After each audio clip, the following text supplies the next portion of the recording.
kapag tayo ay nag-work, then mayroon tayong mga ginagawa dati, hindi naman kailangan na itigil natin yun, ipagpatuloy lang natin. Lalo na't kung iniisip natin na ito ay makakabuti someday.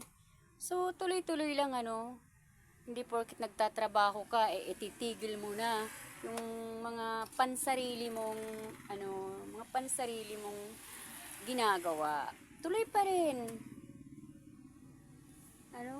Siyempre, ang gawin natin kung nasaan tayo, doon na lang tayo kumuha ng videos kasi kailangan natin mag-upload. Hindi po na excuse yung may work na ako, mahirap yung mga videos, mag-upload. Hindi. Mag-upload ka pa rin kahit nasaan ka, no? Siyempre part na rin to ng buhay natin.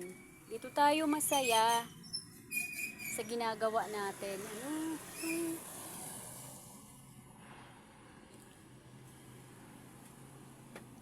Dito tayo masaya sa ginagawa natin.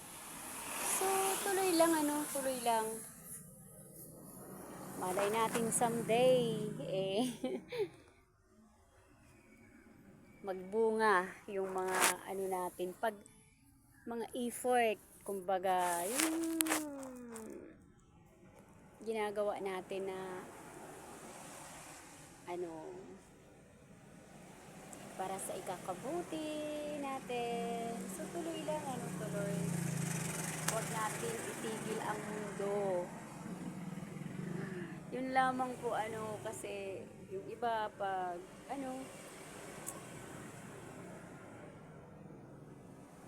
parang sagabal. Hindi naman, guys.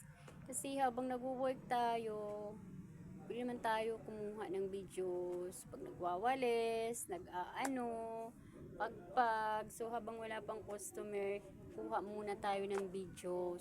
Kasi bahagi na ng buhay natin to, ang maging vloggers. So, ayan, payo ko lang sa mga kagaya ko na nagtatrabaho. Vlogger ka, tuloy-tuloy lang, kuha ka ng videos kung nasaan ka. Kasi yun ang dapat. So, yun lamang po, guys. Thank you so much for watching. Sana po hindi kayo nagsasawa sa akin. Ingat po tayong lahat. Ang payat niyong kaibigan.